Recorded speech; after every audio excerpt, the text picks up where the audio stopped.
지식인사이드 여러분 안녕하십니까? 저는 법무법인 로앤모어 대표 변호사 이지훈이고요. 제가 이혼 가사 사건을 많이 다루긴 해요. 근데 보면은 이혼을 상담할 때 보면은 결혼하는 과정을 항상 여쭤보거든요. 왜냐면 이혼이나 결혼이나 동일하게 그 분이 선택하는 과정이잖아요. 그래서 사고의 흐름이 어떻게 되는지를 봐야 되는데 결혼할 때 이야기를 들어보면 굉장히 추상적이고 막연하게 결혼 상대자를 골라요. 근데 착한 사람이라는 말이 제일 많이 나오거든요. 예를 들어서 성격이 좀 잘 안 맞는 면이 있어. 그리고 직업도 좀 별로야. 모아놓은 자산도 없어. 그렇지만 사람이 좋아서 착해서 결혼했어요 라고 하는 분들이 되게 많이 있으시고요. 그리고 물어봤을 때 착한 사람이랑 결혼하고 싶어요 라고 하시는 분들이 있는데 그런 착한 사람이 뭔지부터 정의를 내리실 수 있으셔야 돼요. 그럼 착한 사람이 뭐예요? 물어보면은 내 말 잘 들어주고 성실하고 그런 다른 여러 가지 것들이 나오는데 착한 사람과 성실한 사람이 또 동일한 건 아니거든요. 그러니까 여러 가지 좋은 형용사들을 가지고 와서 이야기를 하는데 그 중에서 착한 사람이 가장 기준이 없는 것이다.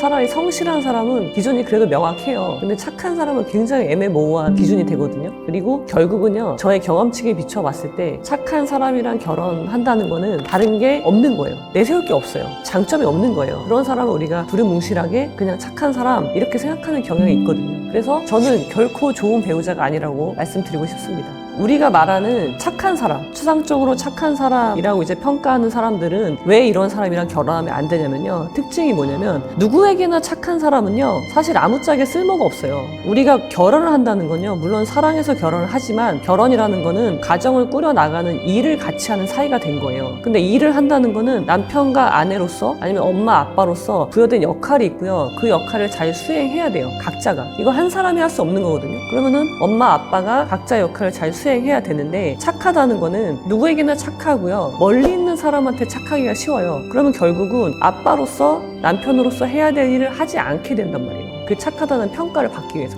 그러면 어떻게 되냐면 인생은요 갈등이 없을 수가 없어요. 그리고 싸워야 될 때는 싸워야 돼요. 근데 싸움을 회피하잖아요. 그러면은 평화가 오는 게 아니라 이 싸움을 내가 해줘야 돼요. 제가 살면서 굉장히 많은 분들을 봤거든요. 그런 식으로 고통받는 분들. 남편이 물건을 샀어. 근데 물건에 하자가 있어. 이거는 다퉈야 돼. 반품을 받던가 그렇게 해야 돼. 근데 이 남편은 안 하는 거예요. 아니 뭐하러 그렇게 하냐. 그러면 어떻게 내가 해야 돼요 그걸. 어떤 부부는 부부가 모두 착한 사람인 경우가 있어요. 그런 부부 밑에 있는 자녀는요 자녀가 이제 그걸 해야 돼요. 엄마 아빠가 어디서 사고를 치고 와요. 그러면은 엄마 아빠는 싸우질 않는 거예요. 아무하고도. 그럼 결국은 자식들이 참을 수 있는 건 참겠지만 참지 못하는 영역이 있거든요. 그런 것들은 결국 정말 그 어린 아이들이 가서 다퉈야 되고 자기 목소리를 내야 되고 아이들을 보호하지 못하는 상황이 되는 거죠. 그래서 착한 사람하고는 절대로 결혼하시면 안 됩니다.